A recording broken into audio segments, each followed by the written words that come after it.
So the life expectancy for an Indigenous man in Alberta is now plummeted down to 60 years of age. And for Indigenous women, it's down to 66. So if you want to see the comparison of what that means, the national life expectancy for a non-Indigenous man in Canada is 80 and women 84. And the story across the country isn't any different with Indigenous populations. It's just a matter of give and take a couple of years. And this issue hasn't garnered the headlines it should have because it forces people to face a reality they'd rather avoid. Canada's system and policies with Indigenous people, it's a complete catastrophe. And how bad does it have to get before people admit this? Think about that. Indigenous Canadians can expect to die 20 years before everybody else, and that number's getting worse. The population should be screaming for systematic reform from the rooftops in light of this kind of number, but the silence is deafening. Now, the opioid addiction epidemic is responsible for how fast it suddenly increased. It increased by a 7-year drop in life expectancy in the last few years. But again, those expectancies were already low and they were already dropping.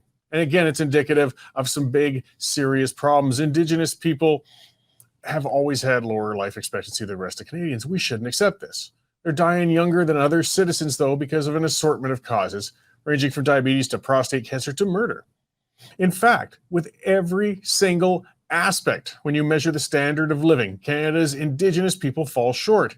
Whether it's income, health, addictions, crime, education levels, mental health issues, housing, domestic stability, they're lagging by every measure. And it isn't getting better. But what did people expect?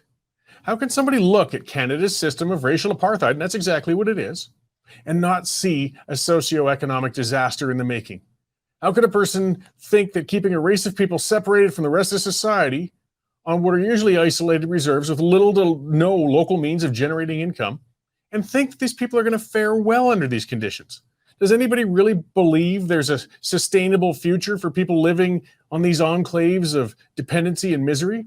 I mean, what do they envision? Do they think citizens and residents on reserves will suddenly find and develop local resources and begin to live functional lives independent from government management and dependency? Yeah, some people really believe those things might happen. But all that tells me is they've never actually spent time on a reserve in Canada.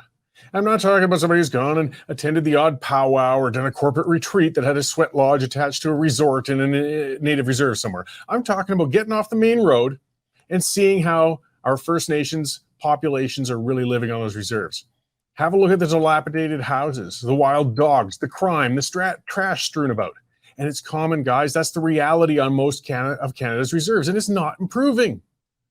For most Indigenous people on reserves to make a living, they have to leave the reserve.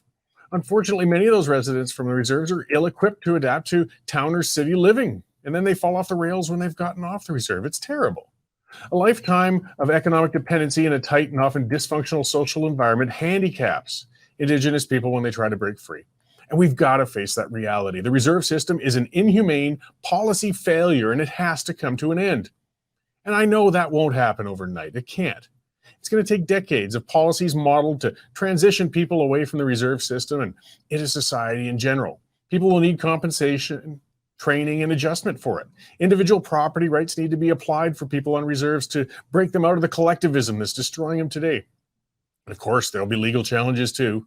Many people have misconceptions about what treaty obligations the country actually has to Indigenous people. Now, most of those obligations, if you read a treaty, they just have to do with things like providing education, determining some land boundaries, and some minor payments. We could apply private property rights and come up with some final settlements and still abide by treaties.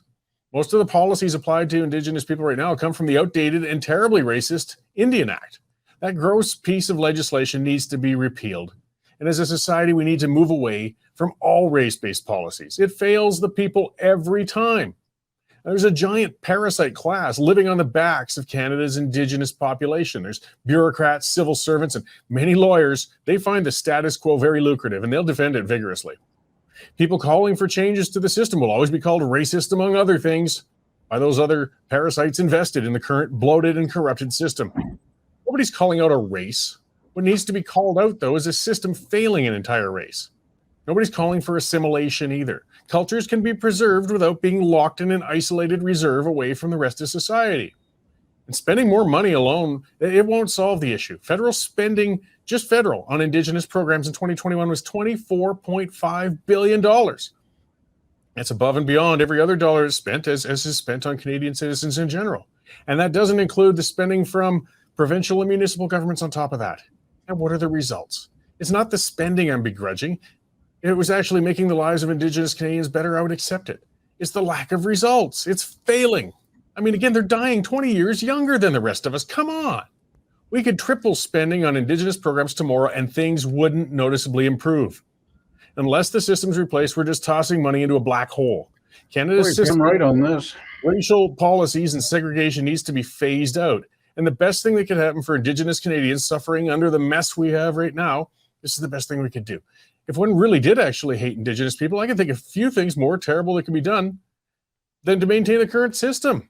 We can't repair damage caused through race-based policy through applying even more race-based policies.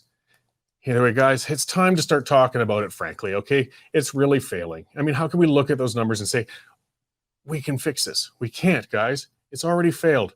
If you really do care for Canada's Indigenous people, it's time for some courageous, frank discussion on changing the entire system, and significantly. And it's awful to watch it keep carrying on as it has been.